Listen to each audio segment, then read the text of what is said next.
Many friends have asked me to explain why I believe in rebirth.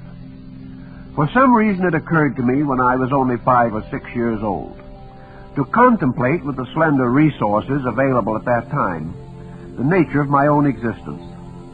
It seemed perfectly natural to assume that I had always existed. No one suggested this to me, nor would family discussion have been of any help. It was simply an insistent conviction that I had lived before, somewhere, sometime. My efforts to explore this problem were not especially successful, because consciousness seemed to disappear in an infancy that was dark and silent. Self-consciousness, however, did not seem to be a beginning, but an awakening out of sleep. It seemed to fulfill an expectation, like a person who, retiring for the night, was resolved to awaken at a certain time. It was difficult to figure out why I had awakened when I did, and in the particular environment which surrounded me. My feelings can be summed up as a simple predisposition to accept rebirth as an obvious and inescapable fact, so real and certain that it required neither proof nor defense. As time passed, I learned that the doctrine of rebirth is not a minority belief held only by a small group of eccentric individuals. Actually, it is one of the oldest and most universally distributed of all concepts bearing upon the total existence of man.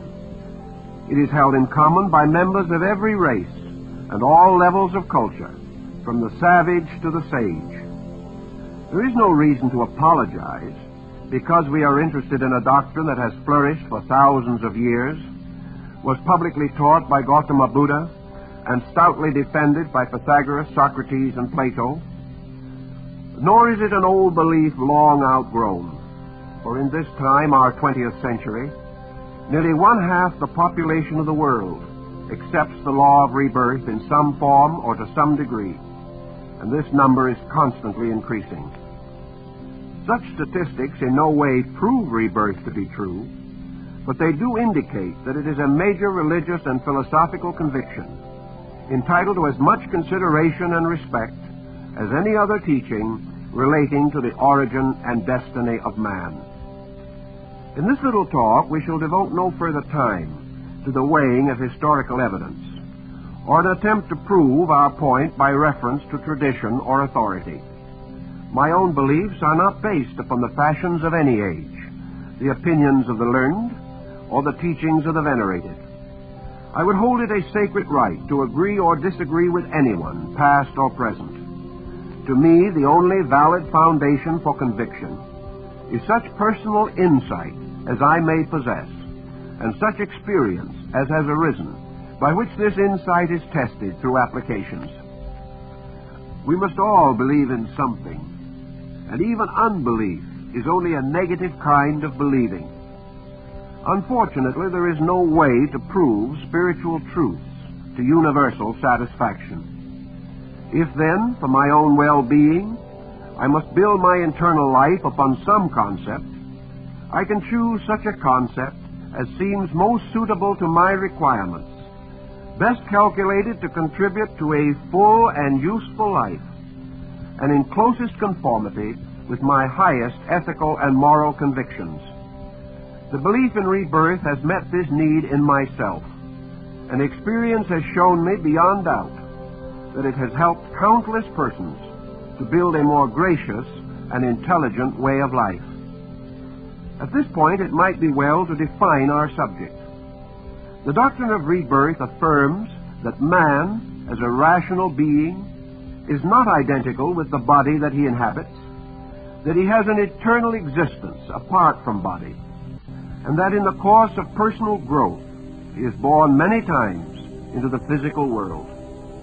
This series of embodiments makes possible the unfoldment of human consciousness and the orderly release and development of the infinite potential locked within man.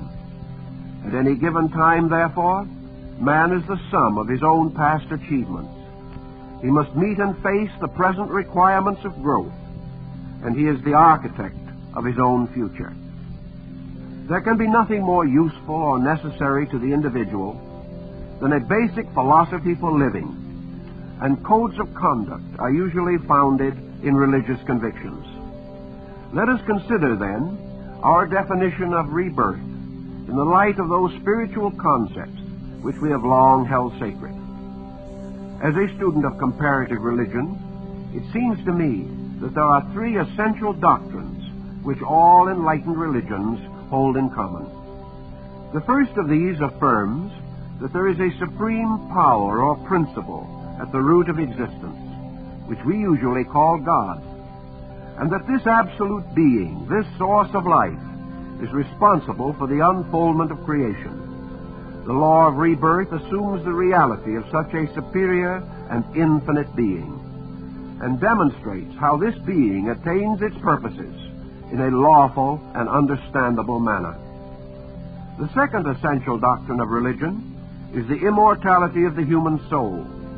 This is the belief that man, transcending death, survives as a spiritual being, having an existence outside of and apart from the physical body in which he dwells during his material life. The superior and immortal part of man is more important than his body and should be given proper and due consideration.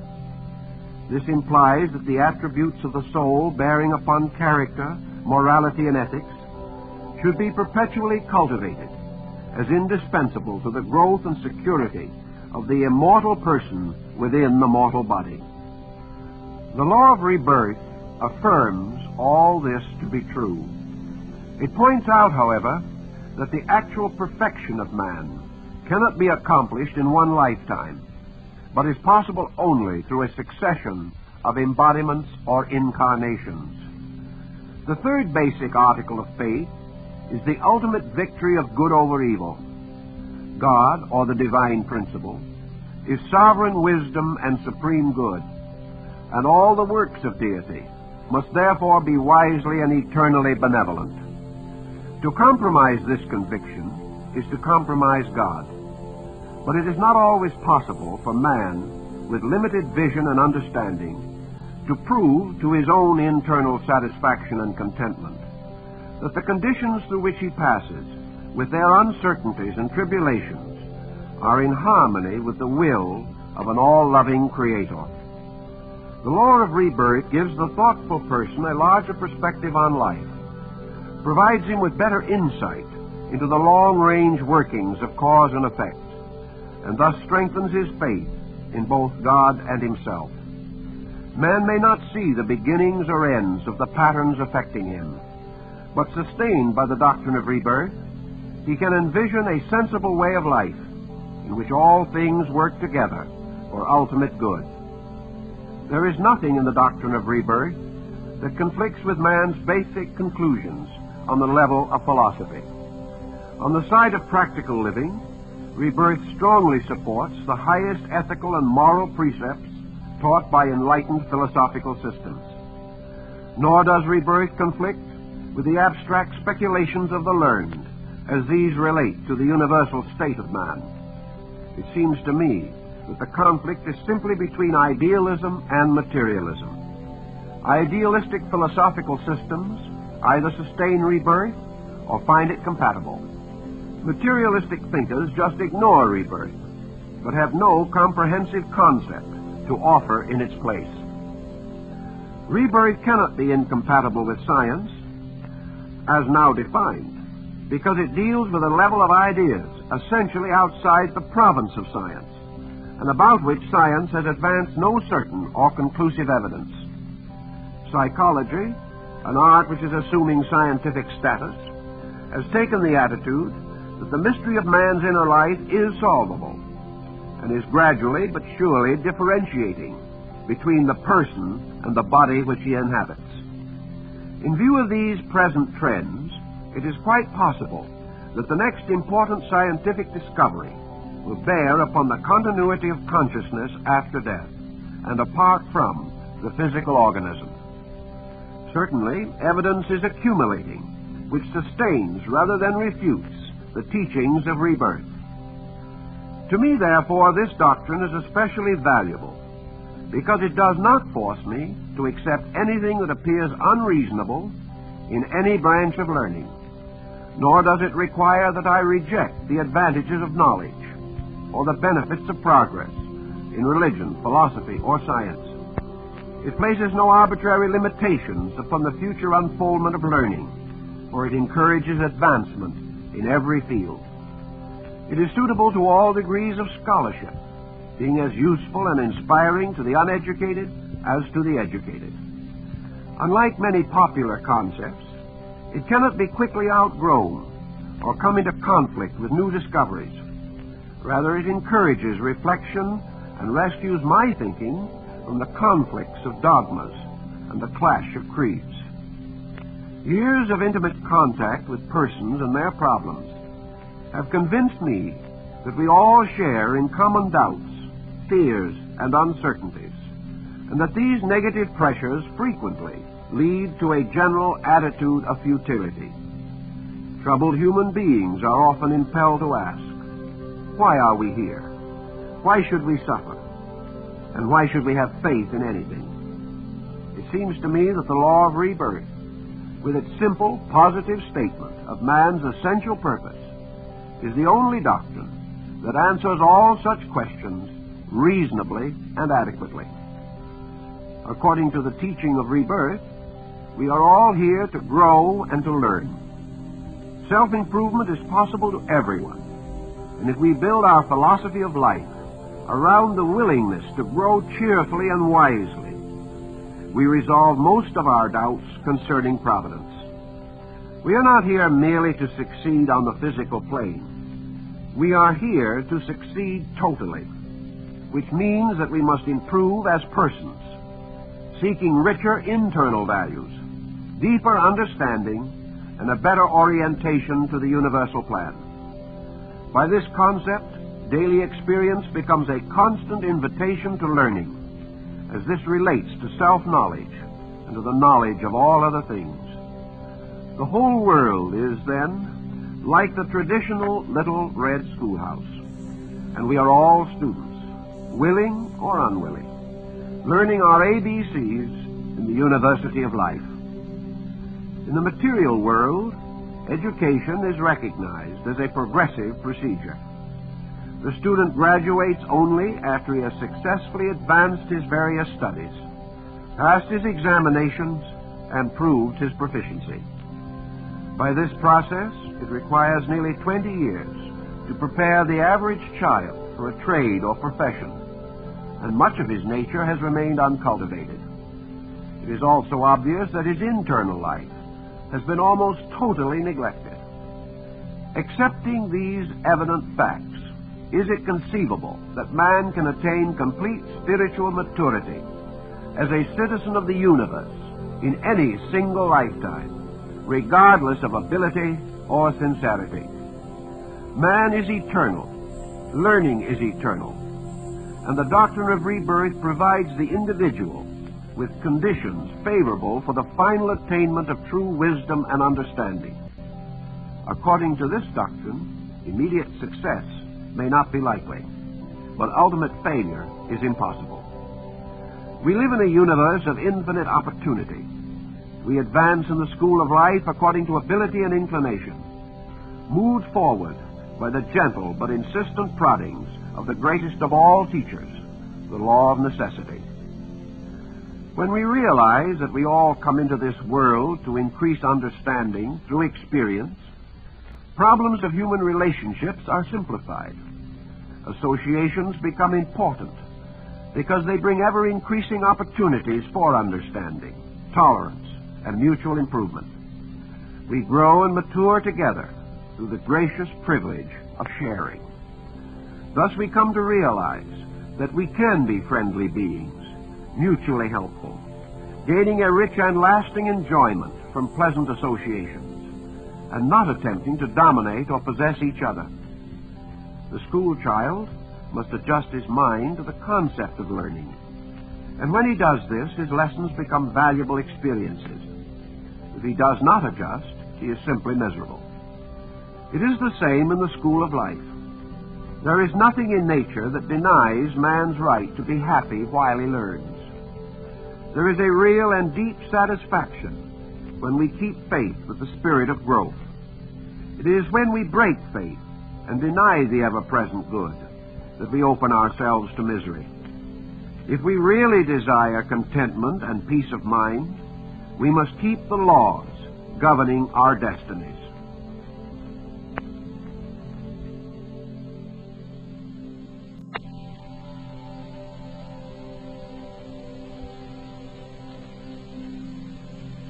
A successful, well-adjusted life must be built upon a solid internal faith and conviction. This means that we must know with inner certainty where we came from, why we are here, and whither we are going. In working with human problems, I've always noticed that the troubled person is the one whose basic beliefs are deficient. Let us see how the doctrine of rebirth supplies a working formula for right conduct. If we have lived in this world before, we bring with us into physical birth the total of our previous abilities and debilities. We are not new creatures, but living souls in the midstream of existence. There is a simple answer, therefore, to the question, where did we come from? We came from our own yesterdays, stretching back over hundreds of thousands of years. The newborn infant will inevitably develop a disposition bearing witness to the things he has done before, to the persons he has been. The practical result, in conduct, of this knowledge is that it is no longer necessary to blame our associates or environment for our troubles, or to feel that some are born to be happy and others to be miserable. We have earned certain good things for ourselves by former action. We have also made mistakes and permitted false concepts to influence our character. In other words, we are in the process of working out causes which we ourselves set in motion, either in the present life or in former lives. Although we do not normally remember our previous existences, if the law of nature be just, we must be in the place most suitable to our real needs. We come into life to improve ourselves, building new careers upon foundations fashioned long ago and far away. Someone will always ask, if I have lived before, why have I no memory of former lives? Would not such a memory be of the greatest value? Let us think this through together. How many of us can face constructively our memories of the present life? Often the major problem in a neurosis is that the individual is plagued by the things he remembers. But fortunately, nature has a way of submerging memory patterns, thus giving us a greater opportunity to make present decisions without prejudice, self-pity, or morbid recollections. Of course, we have a new brain at each birth, and this unfolds to produce the new personality. Even so, as the brain develops, it is apparent that the soul does bestow impulses, attitudes, and pressures that cannot be fully explained unless they originated in a previous life. Thus, although we may not remember incidents, we certainly bring forward with us the totals of previous accomplishments. Would we actually gain anything if we could look back over the long and painful struggle of growth? Would we live better today if we could recollect all the pain of former births and deaths, the wrongs we had done, the debts we had left unpaid, and the opinions which have burdened our spirit for ages? Is nature not wiser and kinder when it places in our new-fashioned hands the skills we have acquired in the past and invites us to use them in newer and better ways, free from all guilts, remorses, and repentances? This aspect of the doctrine of rebirth also explains the otherwise baffling question of genius. Is it accident, heredity, or the will of God? Each of us has capacities and potentials, and it may be wise to recall that the sons of the great are not always great, and from the most humble circumstances, magnificent human beings have arisen. Are we content to assume that we are merely biological incidents? Where would the justice be if we are only the products of some ancestral bloodstream? I am convinced that if ethics exists, if there is any right or justice in the world, The doctrine of rebirth reveals this more clearly than any other teaching that we know. Some have argued against rebirth on the ground that nature never repeats itself, and it is therefore unreasonable to assume that man should return many times to become involved in similar sequences of occurrences. I do not believe that this argument is sound, for the simple reason that life is a rich and diversified sphere of activity. The doctrine does not teach that we have to learn the same lesson twice. Rather, that there is more than one lesson.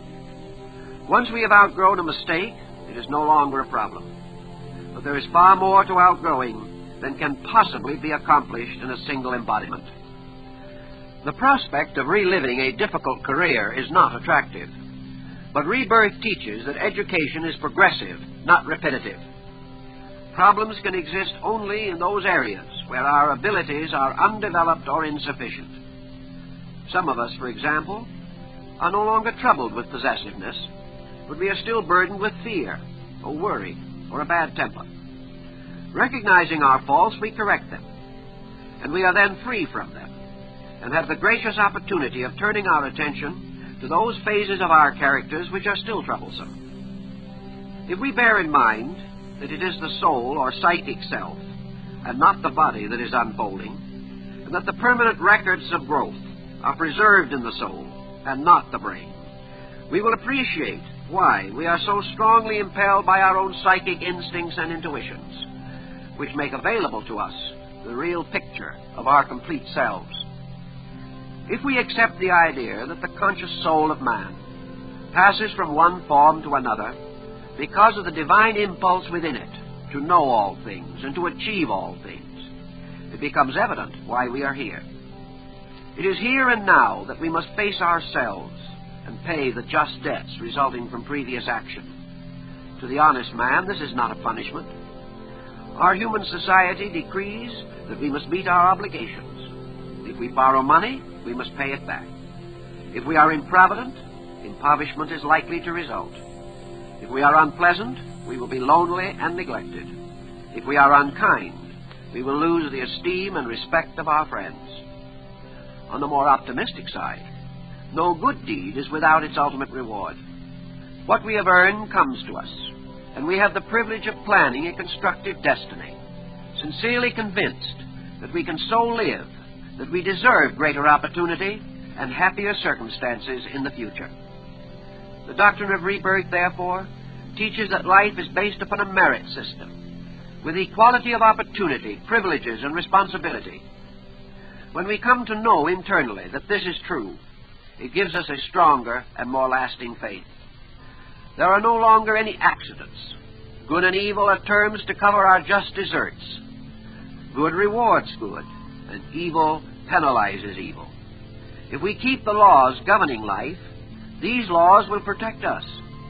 And we know as an eternal fact that as we sow, so shall we reap.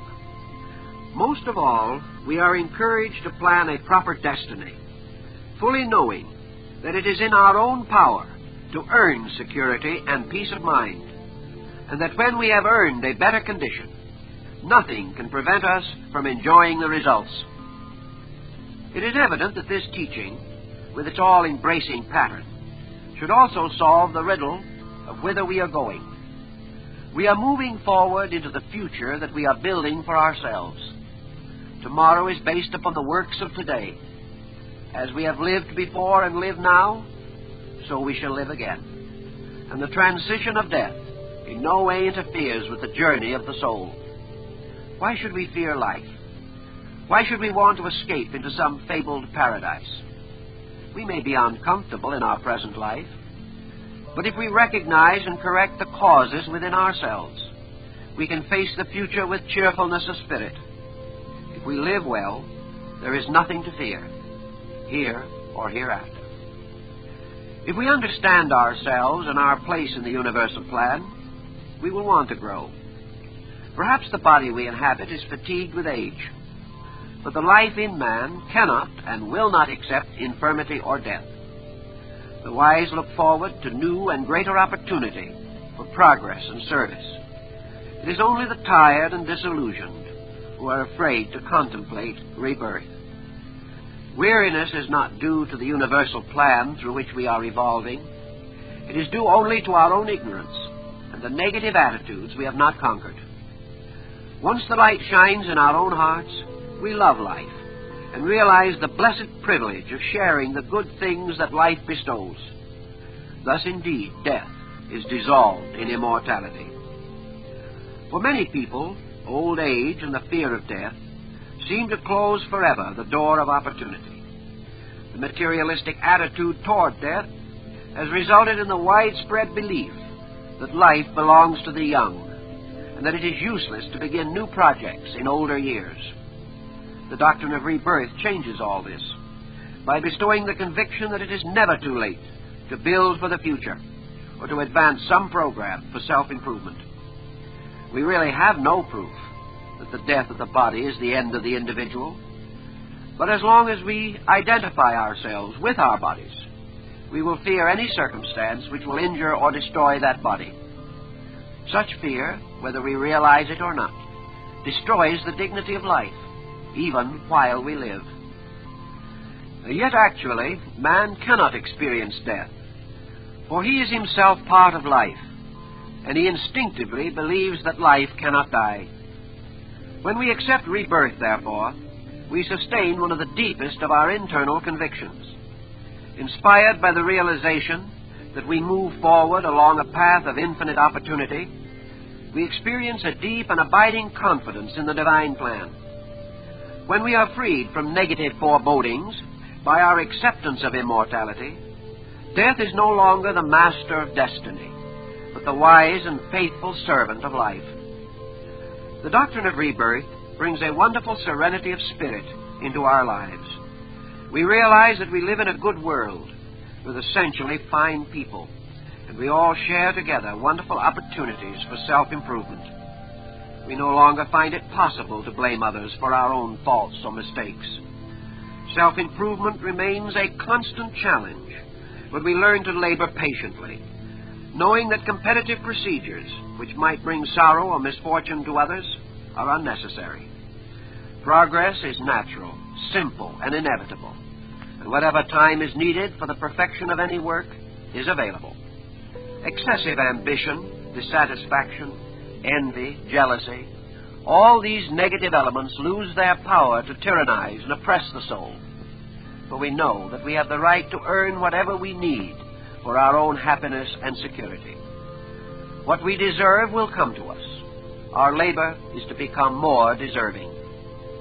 Because I believe in rebirth, I can look forward to the changes of the years without anxiety, bear adversity with patience, certain in myself that all creatures, from the least to the greatest, are growing and unfolding according to the cosmic plan. I can worship God without reservation, convinced that no arbitrary power, superior or inferior, can interfere with the vast program of progress to which we all belong.